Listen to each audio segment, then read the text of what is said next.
Hi, Phil Ciccio here, founder of Success Think. Today I wanted to talk to you about an article a really good friend of mine sent to me. Now, this article had a real impact on me. It got me like right here, you know, when you get this like warm feeling in your heart because something just resonates so deeply with you. Well, that's what happened to me. And this article really talks about many of the things that I talk about every day with my students and the people that I work with. But you know, when you hear it from this perspective, it makes a huge difference. And there's a link at the bottom of this web page or in this video that you can access this entire article. I think you're going to find it pretty fascinating. The gentleman who wrote the article, his name is John-Paul, and I hope I'm not going to botch his last name here, but I think it's Iwuoha. And I'll have all this information in here as well so you can access it. But he wrote an article about a woman, her name was Bronnie Ware. And what Bronnie Ware was, she was a nurse and counselor to people who were really on their last days of their lives. They had literally maybe 12 weeks to live. And during her counseling sessions and the therapy that she did with these people that were really ready to die, she would ask them, you know, what were some of their regrets, and if they could, you know, start over and get a second chance, what would they do? And she came up with essentially 5 common regrets that people have before they die.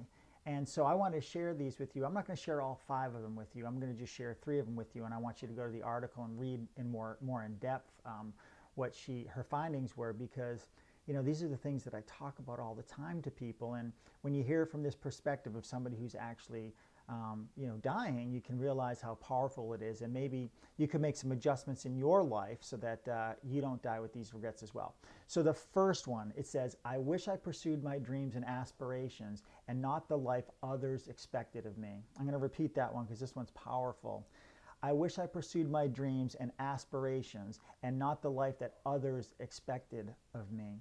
I mean, think about this. So many people are conforming to somebody else's expectations of them, and so they're living a life that isn't really designed by themselves personally. It's designed by somebody else, and it might be somebody else's opinion of what's possible for the person. So for you, for example, are you living under the guise of somebody else's idea of what's possible for you? Are you living and conforming to somebody else's impression or ideas or beliefs about what's possible for you? Because if you are, that would be a major regret for you. You see, we have such a great gift inside of us. We all do. There isn't a human on the planet that doesn't have some amazing gift inside that they just need to unwrap and share with the world. The problem is that most people die with this gift inside of them. You know, I've heard many times people say things like, there are so many wonderful songs and books and ideas and businesses buried at the cemetery, right? Inside of those people that never expressed who they truly were as a human being, their true potential and their true gift. And so this happens to be the #1 reason that people have regrets just before they die, that they didn't pursue the life that they wanted to live. They lived the life that somebody else had planned for them.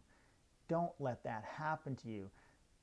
Whatever you do, and I'm not suggesting you just completely change your life radically, but start moving in that direction so that you don't go to the end of your days wishing you did. You can say, I'm so glad I did. Okay? The second thing that she found here of the 5 were, I wish I had let myself be happier. I wish I had let myself be happier. Listen to that. Just that statement alone is so, I guess, revealing that you can let yourself be happy. Stop waiting for things to happen to be happy. Stop waiting for more money, the loving relationship, the bigger house, the place that you want to live, the promotion, the job, whatever it is, to be happy. You don't get happiness from those things. You choose happiness. Listen to what they said. I wish I had let myself be happier. In other words, that's a choice. And so just choose to be happy, because if you're in a happy state, that's a positive vibration to be in. And if you're in a happy state, then good things will begin to happen to you, right? You don't first get all the things and then become happy. You are happy, and therefore you do the things to get the things, right? Because if you're happy, people want to be around you, and they're going to share ideas with you, and they might share resources, they might introduce you to other people. But if you're not happy, if you're miserable, waiting to be happy, or waiting for the things to come into your life to be happy, those people that you need to help you and the ideas that should come to you based on, our ability to capture things from our thoughts won't come to you if you're in an unhappy state. Think about that. If I'm unhappy, what kind of thoughts are going to come to me? Unhappy thoughts, not thoughts that are going to create happiness for me. If I'm unhappy, what kind of people are going to want to be around me? Since like attracts like, unhappy people. And so choose to be happy and then watch all those things show up in your life. The third one that I want to share with you is this. I wish I had the courage to express my feelings and speak my mind. I wish I had the courage to express my feelings and speak my mind. This was important because the word here, express, is important, right? Because I think the opposite of express is suppress, right? And so in my mind, if I'm suppressing, I'm not expressing. And suppression causes depression. And so we have to understand this. And I'm not a doctor, so I'm not talking in the clinical sense, right? Because I know a lot of things can cause depression, traumatic events and chemical imbalances and things like that.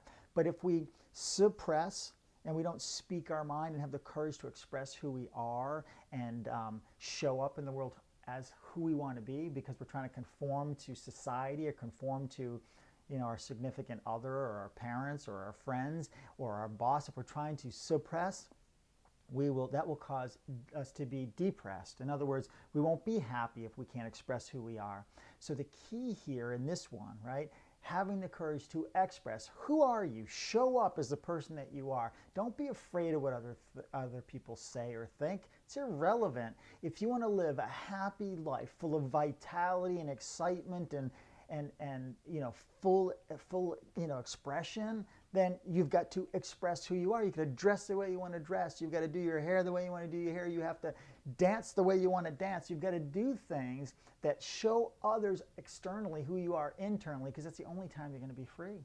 It's the only time you're going to be free. If you're suppressing, you're not expressing who you are, and it's hard to be happy and live a life of vitality if you're holding in.